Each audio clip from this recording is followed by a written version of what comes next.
Welcome to Salt. Happy November.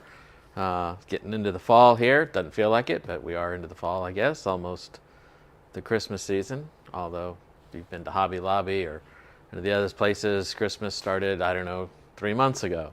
But we were just at Hobby Lobby looking at Christmas things and, trying to see if they had any new amazing Christmas decorations. In the end, they're all the same. Yes.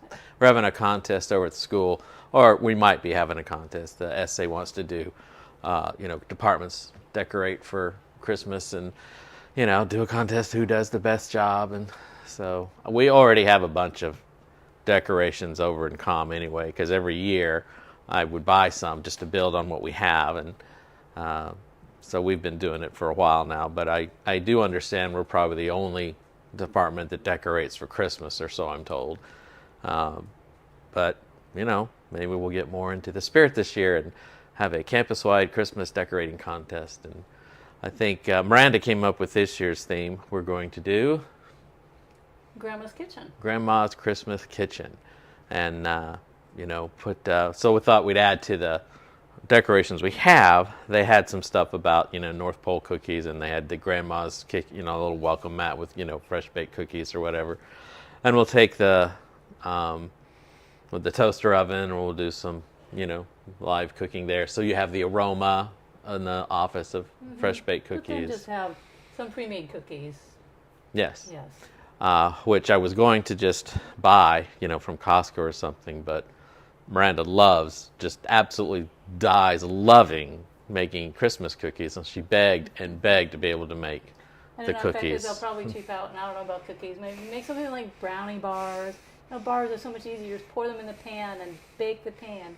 Oh, those cookies are just so time consuming. My mom made Christmas cookies every year. She would make, I think it was once a year where we got the peanut butter balls dipped in chocolate. Yeah. We would get those. Those are really good. And she made the powdered ones that were... Oh, yes, Russian tea cookies. Yeah, tea cookies, Russian tea cookies. Those are definitely my favorites. Yeah. Yeah. And, before Brett got diabetes, we had fun making those things for Brett and us as well. But... Not anymore. Now we don't make Christmas cookies anymore. No, we have. No. But anyway, that's kind of where we're headed. We only got a couple weeks. We got Christmas or Thanksgiving break next week, and then we're back for a couple of weeks. Then it's Christmas break. So first semester almost over, coming to a close, far sooner than we realized. Yeah. But yeah. Anyway, so anyway, what are we talking about today? What we're talking about today. Well, back in about the late 1800s, according to the internet, along came the phrase, let the chips fall where they may. And referring to, say, chopping wood, and that's your focus is chopping the wood, never mind where the chips may fall. Oh, we're doing trivia. I love trivia. Do you know where chip came from? Chip? For the wood? No. So in I think it was the 1700s, in the Royal Navy, when they got home, the guys that worked in the Royal Navy shipyard and the sailors themselves were allowed to take home leftover timber left from building the ships, and they called those chips. However, as due to human nature, they were supposed to take leftover pieces, small pieces, tokens of the work they had done, but they took that to the extreme, and they started taking away large pieces of timber that they would carry on their shoulders and stuff, and they would build homes out of it. And they actually did it so often they were called chippers. They lived in these homes, but chip came from the wood. And then later, you're doing, which phrase are you doing? Let the chips fall where they may. Yeah. Chip off the old block? Well, that would be, a son like his father. Yes, and that came from a sermon in the 1600s. A guy wrote a sermon, and he called it, he didn't say chip off the old block, but he used a chip, sort of the phrase of like he was a chip from the block, and it meant the child of a family. It meant the, descendants of, they all came from the same family. And there you have the origins of the word chip for wood. Chip off the old block. And now let the chips fall where them. And chip on the shoulder meant to challenge for a fight, but it was still a piece of wood. Oh, really? It really? Because I thought nowadays it meant a little more when you have a chip on your shoulder, you're sort of carrying a grudge against someone. And that's what it was. So if they were having an argument or a fight, this was in the 1800s, boys and sailors as well, they would take a piece of wood and put it on their shoulder and dare them to knock the chip off their shoulder, and that meant to fight because they had a grudge against each other. The silly, silly things people do. Very, very silly. But it brings us to another application of the word chip for wood. Well, I got to thinking about it, and I thought, why don't we apply that to love? Mm-hmm. Why don't we just love, and then just let the chips fall where they may? Just focus on loving and not to worry about the results. Yeah, the results of that. Nice. Right. So, anyways, it reminds me of the story of Peter and his buddies when they were out. Well, Peter had some buddies. Yes. 11, actually. Yes. He had 11 buddies. Were all 11 buddies there, though? I don't think all the disciples were there when it was after Jesus had been crucified, and then they were out there fishing, and they didn't catch anything all night again. Jesus comes along, he's on the beach, and says, hey, guys, have you caught anything? And they're like, no, I haven't caught anything. He's like, throw your nets on the other side. So they did, and of course had a ton of fish. You're talking about when Jesus called Peter to be a disciple? Yes. Mm-hmm. So, yes, when Jesus called Peter to be a disciple, his brother Andrew had already been called, and they were out fishing, and then that's when Peter ran to shore and said, "Oh, Master, I'll follow you anywhere," and Peter became a disciple. That was the miracle, the miraculous catch. Oh, right. That was the first one, though. Yeah. Right, not the second one. You're talking about the second one. Yes. Which is interesting, isn't it? That you're talking about after the denial. Yes. After the denial, which would have been pretty heavy for Peter. Mm-hmm. The aftermath, the emotional aftermath of that. And yet, the exact same miracle he used to call him was the exact miracle he used to recall him. Mm-hmm. Yeah, and he must have felt, despite the fact that he had denied Jesus 3 times, and Jesus had predicted that. Mm-hmm. And that must have been a pretty heavy thing to have to carry, knowing that Jesus was being crucified and that he had denied him and such.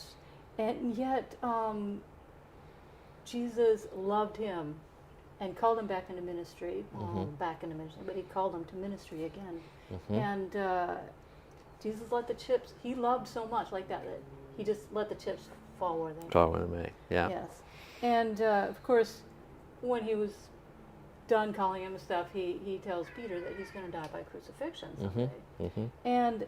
And this is where, going back to just loving and let the chips fall where they may, for Peter, that included the crucifixion for himself. Mm-hmm. And he had to know that. He knew that every day. Mm-hmm. And yet he lived love like God wanted him to. And just let the chips and then whatever happened, he was going to do what he was called to do. And and he knew the end. But he was going to live like that anyways. Yeah, I guess you could say Paul did too, because, Paul kind of went to Rome and, he didn't know for sure, like Peter. Jesus told Peter it was going to happen. Paul didn't know for sure, but everybody could, pretty much tell Paul, you go to Rome and you do this, and that's the end of you, And Paul went, this is what I'm called to do, and he just went to do what God called him to do. Let the chips fall where they may. I'm doing what I'm called to do. Mm-hmm. Yeah. And so we are to love God and love our fellow man and let the chips fall where they may. And our actions may seem to not benefit self, but anytime we serve God first, it is of utmost benefit to us. And if you don't worry about, the consequences, or you don't worry about the reactions, or you don't worry about, the benefit, you're just doing it because you're called to do it, or you just love. You're letting go a lot of stress. I think a lot of times people get into stuff and a lot of stress and anxiety is like, well, that didn't go the way I thought it would go, or that didn't get the reaction I was hoping to get, or I'm going to do this in hopes of getting. And if you're just doing it for love, and when it happens, there's a lot of, you let go of a lot that way. You let right, because you're not really in charge of that situation anyways. You're not responsible for the reactions. Yeah, I like that. Reminds me of a saying in recovery you shouldn't give until you can for fun and for free. And that means to give or do acts of love without expecting anything in return or anything to come from it. You just do it because it's the right thing to do. Yes. Is that it? There you go. That's it. Unless you have more brilliant words to say. After 37 years, a scientist devoted his time to studying fish, and at the end of his time studying fish, he came up with a conclusion: there's no such thing as a fish. And there you have it, ladies and gentlemen.